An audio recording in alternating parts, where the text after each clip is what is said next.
நம்முடைய வாழ்க்கையில ஒரு சில உதவிகள் நமக்கு மத்தவங்க செய்யல அப்படின்னும் போது நமக்கு அவங்க மேல ஒரு விதமான கோபம் வரும். ஆனா அவங்க அப்படி செய்யாம போறது அவங்களுடைய தவறு கிடையாது, அவங்கள சரியா புரிஞ்சிக்காம இருக்கக்கூடிய நம்முடைய தவறு. எல்லோராலும் எல்லோருக்கும் எல்லா விதத்திலையும் உதவிட முடியாது அப்படிங்கறத நாம புரிஞ்சுக்கணும். நம்ம வாழ்க்கையில மிக முக்கியமா 3 பேரை நம்ம மறக்க கூடாதுன்னு சொல்லுவாங்க. அது யாரு அந்த 3 பேருன்னு பாத்தீங்கன்னா, நம்முடைய வாழ்க்கையில நமக்கு கஷ்டத்தை கொடுத்தவங்க, அந்த கஷ்டத்தின் மத்தியில நம்மை வேடிக்கை பாக்குறவங்க, அந்த கஷ்டத்துல நமக்கு உதவுனவங்க.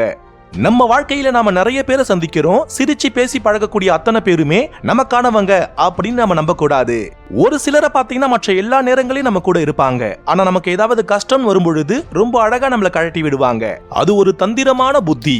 நம்ம வாழ்க்கையில நாம செய்யக்கூடிய தவறுகள்ல மிக முக்கியமான தவறு அப்படின்னா, எதிர்பார்க்க கூடாதவங்க கிட்ட இருந்து எதிர்பார்க்க கூடாத சில விஷயங்களை எதிர்பார்க்கிறது தான். சிலரை பாத்தீங்கன்னா உண்மையிலே நமக்கு உதவக்கூடிய நிலையில இல்லாம இருப்பாங்க, அது வேற. ஆனா நமக்கு உதவக்கூடிய நிலையில இருந்தும் நமக்கு உதவாம போறவங்களுடைய நட்பை தான் நாம கொள்ளக்கூடாது அப்படின்னு நம்முடைய வள்ளுவர் இங்க குறிப்பிடுறாரு. அப்படிப்பட்டவங்க நமக்கு மிகப்பெரிய மனசோர்வை ஏற்படுத்துவாங்க அப்படிங்கிறதுக்காக தான் நம் வள்ளுவர் இந்த விதமான எச்சரிக்கையை நமக்கு வழங்குறாரு. நம்ம வாழ்க்கையில நம்முடைய ஊக்கம் குறைவதற்கான செயல்களை நாம செய்யவும் கூடாது. அதே போன்று நம்முடைய ஊக்கம் குறைவதற்கு காரணமாக இருக்கக்கூடிய மனிதர்களிடம் நாம பழகவும் கூடாது. இரண்டையும் ஒப்பிட்டு பார்த்தால் இதில் இருக்கக்கூடிய ஆழம் என்னவென்பதை நம்மால் உணர முடியும். உள்ளற்க உள்ளம் சிறுகுவ கொள்ளற்க அல்லார்கண் ஆற்றறுப்பார் நட்பு. அதாவது ஊக்கம் குறைவதற்கு காரணமான செயல்களை நாம் செய்ய கருதக்கூடாது.